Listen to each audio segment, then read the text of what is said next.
Hey, what's up, guys? This is Ren Zero. This is to General Splatten, or actually known as the General, uh, doing a video on, I guess, how I progressed in painting, how I started, and how it, where my painting style is now, kind of a deal.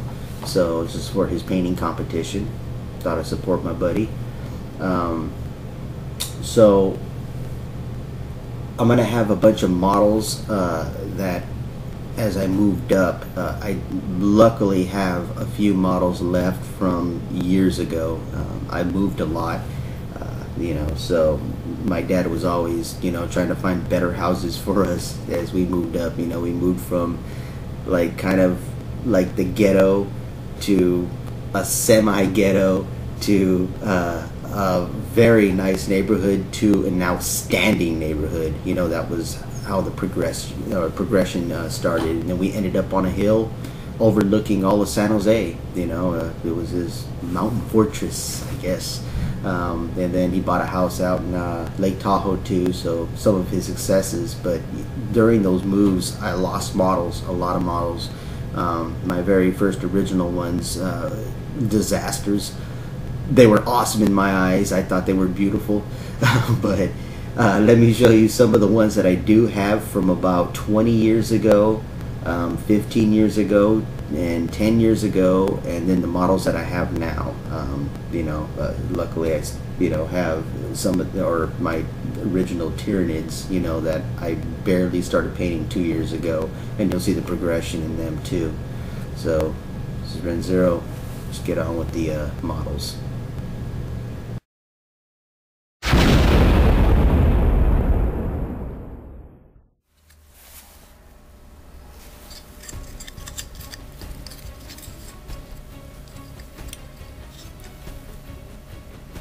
Okay, the first model I'm going to show you is a Japanese soldier. As you can see, shine there on his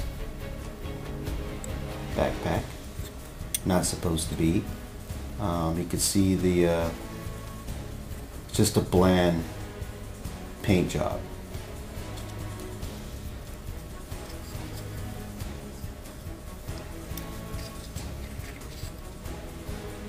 Not much color. I used a technique called chalking at the time, but didn't give the effects that I wanted. As you can see, he's just a bland kind of a setup. Then later I would get more into making more realistic soldiers on the battlefield. My modification skills started getting into play, but as you can see, my painting also got better. I simulated here like the soldier's uniform got a little singed, kept the gore down to a minimum, just something realistic that you would see on a battlefield. Alright, this is the second soldier. This is when I started learning to blend. As you can see, the blood is blending into his uniform, kept the gore down. Really wanted to accentuate, that he's holding on to a bloody wound, of course, and that's how he would die. Started really mixing the paints, into his arm, to make it believable. This was done about 10 years ago.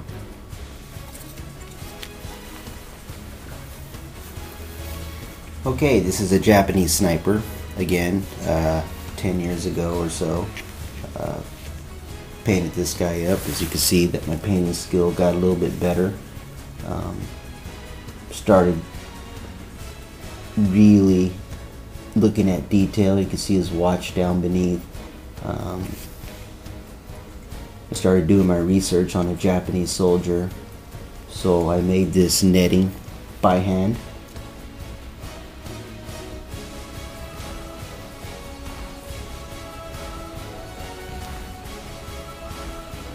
There you go, Japanese sniper.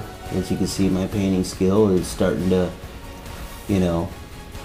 along with modifications, starting to really shine at this moment, and I was pretty happy with it, so I decided to go with painting American soldiers and see what I can do with them. Then I got a little bit more better, more advanced. I even added that strap that holds his gun. Started to get more, creative. His pouch now is no longer shiny. Solved that problem and added more shadowing, and now I'm starting to get more into the painting. Oops. But at this time, to be honest, Dad got sick and I started to stop painting.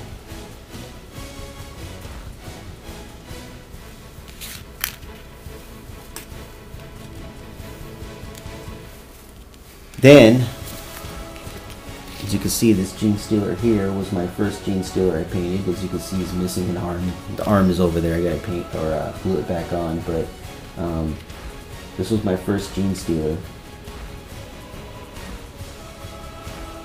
Then my painting became more advanced as I was working on the Carnifex, which is here.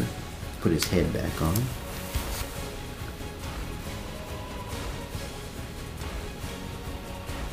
Started to get more advanced with the painting, with everything that I learned on YouTube, which this guy would actually propel me into being called a painter.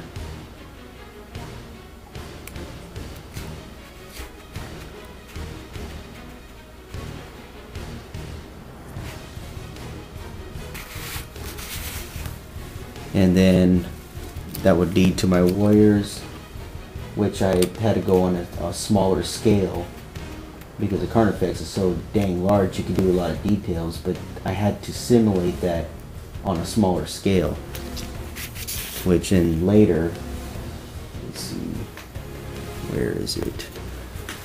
Oh, over here.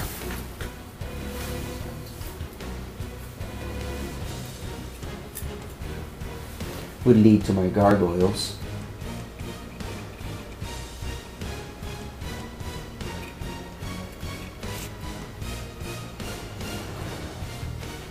Which later would lead to my Brood Lord, which I'm very proud of. He just looks like he glows.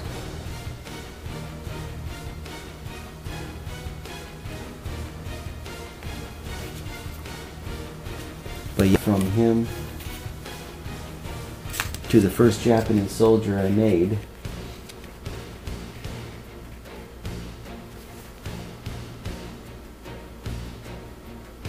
can see how my painting has, progressed. Here's an American soldier. I believe this is the last guy I painted before my dad got sick.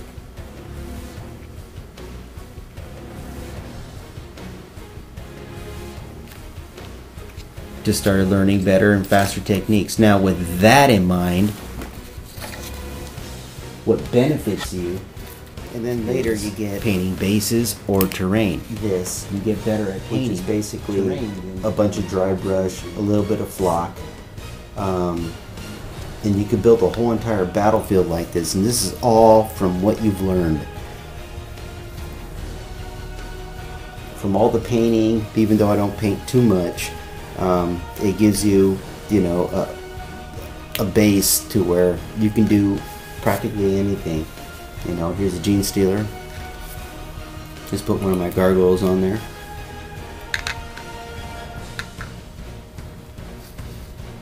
Looks outstanding on it, even though his base is not done. Put my bland, Japanese soldier on there. My first Japanese soldier I ever built. He still looks awesome on it.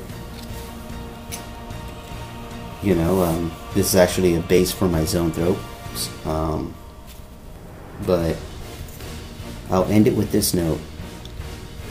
American soldier. And 2 dead Japanese around them. And it still looks awesome, even though their bases are not done, because at the time I didn't know how to do their bases. But now I know how, due to, learning from you guys. So keep the videos running. Please enter General Splatton's competition. It's a very simple one to show your progression. Just show, the models that you have.